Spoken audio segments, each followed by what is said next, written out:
One storm decided the fate of an empire. But what if the storm never came? In our history, the summer of 1588 is the moment England found its voice. We remember it as a tale of David and Goliath, the nimble English ships darting around the lumbering Spanish giants, and the Protestant wind that eventually drove the invaders to their doom on the rocks of Scotland and Ireland. It is the foundational myth of the British Empire, the moment the island became a fortress.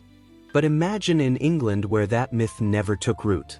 Instead of a golden age, imagine a conquered province.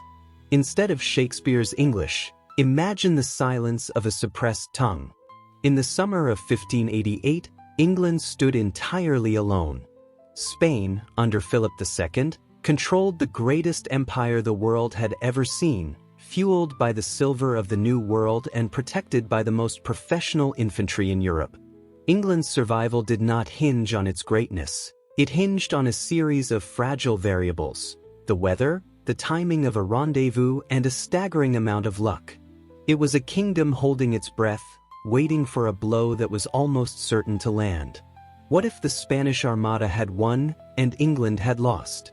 To understand what would have happened in the wake of such a catastrophe, we must first understand how close England truly came to annihilation. We must look past the portraits of a triumphant Elizabeth and see the terror of a nation that knew its walls were about to be breached. This wasn't just a war. It was a holy mission. To Philip II of Spain, the invasion of England was not merely a strategic expansion. It was a crusade to excise a cancer from the heart of Christendom. In the 16th century, the map of Europe was a battlefield of souls, and England was the ultimate prize. Philip, the prudent king, viewed himself as the secular sword of the Catholic Church. To him, the English Reformation was an abomination, and Elizabeth I, the daughter of the adulteress and Boleyn, was a heretic pretender whose very existence was an affront to God. The tension had been simmering for decades. English privateers like Francis Drake were plundering Spanish gold in the New World, and Elizabeth was funneling secret aid to Protestant rebels in the Spanish Netherlands. But the final spark, the moment the Cold War turned white-hot, was the execution of Mary, Queen of Scots, in 1587. When the axe fell on a Catholic queen, Philip saw it as his divine mandate to intervene. In 1588, Spain was the undisputed superpower of the globe. Its territories stretched from the Americas to the Philippines. Its coffers were overflowing with silver from the Potosi mines. Spain possessed the tercios, the most feared and disciplined infantry in the Western world, veterans who had never known defeat. Contrast this with England, a small, debt-ridden island with no standing army and a navy that was largely an experimental collection of private vessels. In our history, we focus on English defiance, but the cold reality is that Spain should have won. The Armada was a massive, floating fortress of 130 ships and 30,000 men, designed to crush a queen who had run out of time and a kingdom that had run out of allies. On paper, England had no chance. The enterprise of England was not a gamble. It was intended to be an execution. The English fleet wasn't stronger. It was luckier. In the history we tell ourselves, English seamanship and superior technology won the day. We imagine a nimble navy dancing around a clumsy giant. But the historical reality is far more terrifying. The English were nearly out of ammunition after the first few skirmishes. Their sailors were dying of typhus and food poisoning in the middle of the channel, and their command structure was a mess of aristocratic ego. The Armada's clumsiness was actually a disciplined, impenetrable crescent formation that the English could not break through force of arms alone.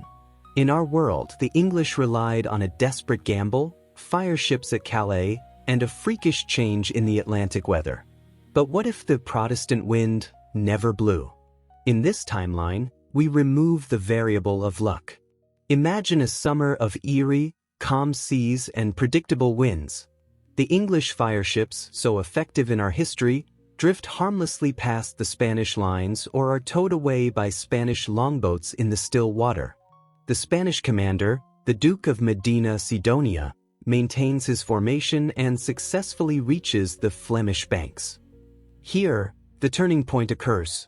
Without the storms to scatter them, the Armada successfully links up with the Duke of Parma's army of Flanders, 30,000 of the most brutal, battle-hardened soldiers in existence.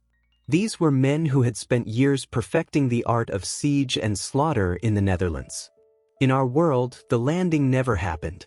In this world, the English Navy, exhausted and out of shot, can only watch as hundreds of flat-bottomed barges ferry the tercios onto the beaches of Kent. There is no storm to save Elizabeth now. The English Channel, the moat defensive that had protected the island since the Norman conquest, has been bridged. Once the Spanish veterans set foot on English soil, the tactical situation shifts from a naval struggle to a terrestrial slaughter. England had no standing army to meet them, only a disorganized militia of farmers with pikes. The defense of the realm was a house of cards, and the wind had just stopped blowing. And once Spain sets foot on English soil, everything collapses. The Virgin Queen was never meant to survive conquest. In the history we know, Elizabeth's speech at Tilbury, where she claimed to have the heart and stomach of a king, is the ultimate symbol of English defiance. But in this timeline, that speech is never given. Or worse, it is interrupted by the sight of Spanish sails on the horizon. Elizabeth's authority was built on the illusion of invulnerability. Once the Duke of Parma's tercios begin their march on London, that illusion shatters.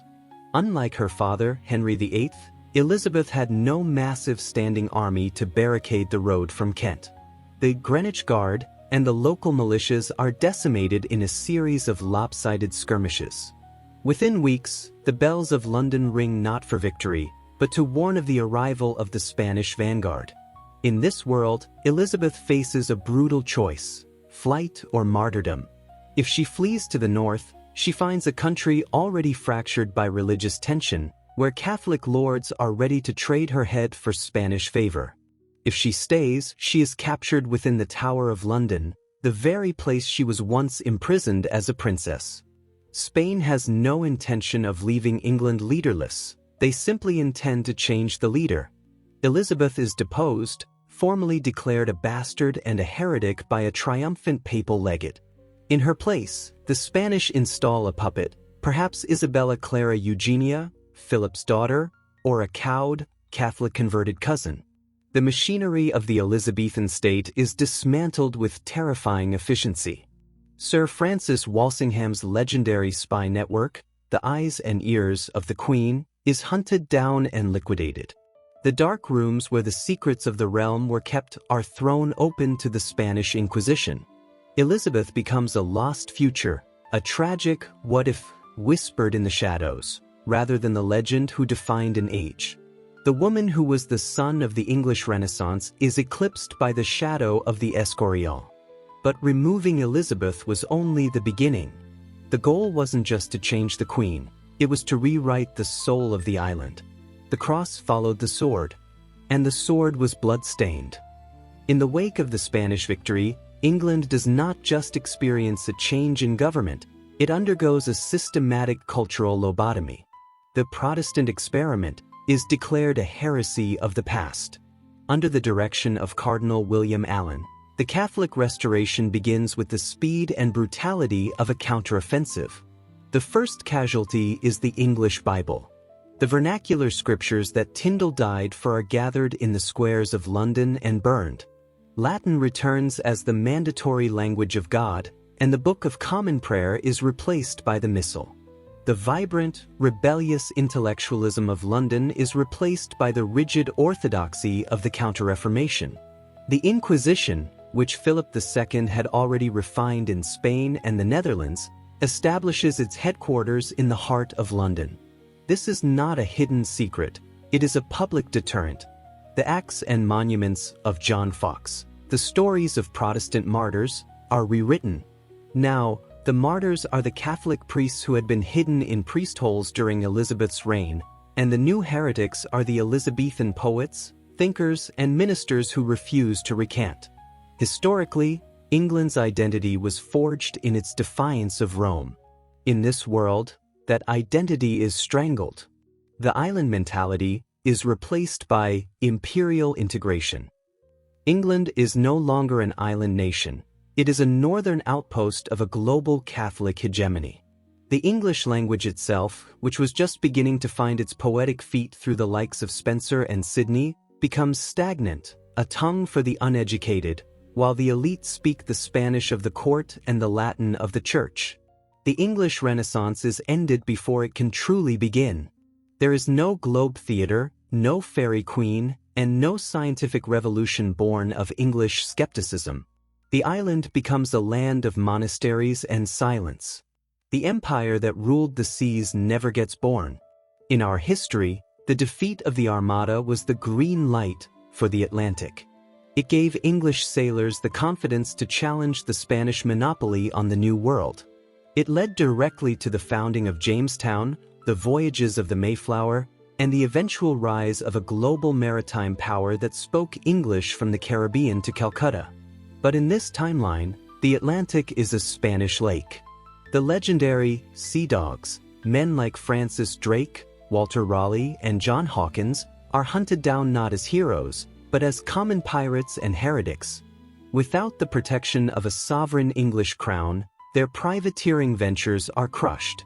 There is no Raleigh to name Virginia after a virgin queen who no longer reigns.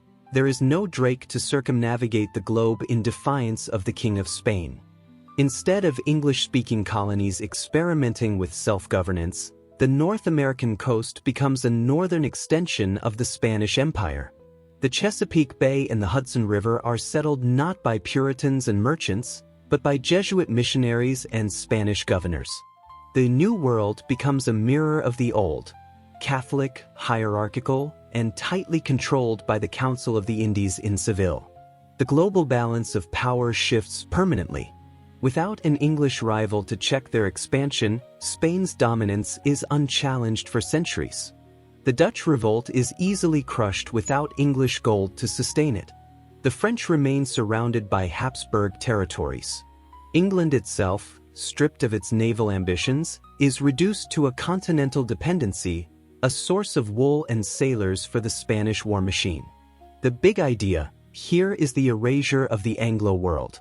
The United States, Canada, Australia, the very concept of an English-speaking global culture simply ceases to exist. The language of international trade, diplomacy, and science does not become English. It remains the Spanish of the conquering empire. England is blocked from the sea, turned inward, and forced to watch from its cliffs as the wealth of the world flows exclusively to Madrid. And without empire, English identity itself fractures. Elizabeth I was not just a queen, she was a dam holding back the tide of a global monoculture. In our history, the defeat of the Armada in 1588 felt like a miracle, a divine wind that preserved a unique, rebellious English identity. It allowed for the birth of a global language, the rise of parliamentary democracy, and a scientific revolution that changed the world. We live in the wake of that victory every time we speak English or study a map of the modern world. But in this timeline, the dam breaks. The Golden Age is not a time of exploration and poetry, but of occupation and orthodoxy. The English spirit is not forged in the fires of defiance. It is extinguished by the weight of an absolute, universal empire. England becomes a historical footnote, a foggy island on the periphery of a Spanish-dominated Europe, its language a forgotten dialect, and its potential for greatness buried under the stones of re-established monasteries. Elizabeth I was not inevitable. She was the narrowest of escapes. When we look at her portraits today, we shouldn't just see a monarch. We should see the woman who, by sheer luck and a few gusts of wind, prevented the world from becoming a very different, much darker place. Which moment do you think was the true point of no return? Was it the failure of the Protestant wind, or was England already lost the moment the Spanish veterans touched the sand at Kent? Let me know in the comments, how long could a conquered England have held on to its soul? The empire that ruled the seas never gets born. In our history, the defeat of the Armada was the green light for the Atlantic. It gave English sailors the confidence to challenge the Spanish monopoly on the New World. It led directly to the founding of Jamestown, the voyages of the Mayflower, and the eventual rise of a global maritime power that spoke English from the Caribbean to Calcutta. But in this timeline, the Atlantic is a Spanish lake. The legendary sea dogs, men like Francis Drake, Walter Raleigh, and John Hawkins, are hunted down not as heroes, but as common pirates and heretics. Without the protection of a sovereign English crown, their privateering ventures are crushed. There is no Raleigh to name Virginia after a virgin queen who no longer reigns. There is no Drake to circumnavigate the globe in defiance of the King of Spain. Instead of English-speaking colonies experimenting with self-governance, the North American coast becomes a northern extension of the Spanish Empire. The Chesapeake Bay and the Hudson River are settled not by Puritans and merchants, but by Jesuit missionaries and Spanish governors. The New World becomes a mirror of the Old, Catholic, hierarchical, and tightly controlled by the Council of the Indies in Seville. The global balance of power shifts permanently. Without an English rival to check their expansion, Spain's dominance is unchallenged for centuries. The Dutch revolt is easily crushed without English gold to sustain it. The French remain surrounded by Habsburg territories. England itself, stripped of its naval ambitions, is reduced to a continental dependency, a source of wool and sailors for the Spanish war machine. The big idea here is the erasure of the Anglo world. The United States, Canada, Australia, the very concept of an English-speaking global culture simply ceases to exist. The language of international trade, diplomacy, and science does not become English. It remains the Spanish of the conquering empire. England is blocked from the sea, turned inward, and forced to watch from its cliffs as the wealth of the world flows exclusively to Madrid. And without empire, English identity itself fractures. History remembers heroes. But sometimes history is saved by the weather. In our world, we look back at the Elizabethan era as a time of growing English strength and inevitable triumph. We see the portraits of the Virgin Queen and the poems of Shakespeare as the natural birthright of a great nation. But the reality is far more humbling. England did not survive the summer of 1588 because it was stronger, better led, or more destined for greatness. It survived by a razor-thin margin of chance. The modern world, with its English-speaking superpowers, its parliamentary traditions, and its pluralistic religions, balanced on the edge of a single Atlantic storm. Had those winds died down, the Reformation would have been a footnote, and the English spirit would have been crushed under the weight of a global Spanish hegemony. Protestantism, democracy, and the English identity were not guarantees. They were fragile accidents of timing and luck. Elizabeth I was not just a queen, she was a lucky survivor who turned a narrow escape into a legend. If the Spanish Armada had won, the language you speak, the laws you follow, and the very world you live in might not exist. If you enjoyed this alternate history, like, subscribe, and join us for the next moment where history almost broke. Would you like to see what happens if the French Revolution had been stopped? Or should we look at a different turning point in the Tudor dynasty?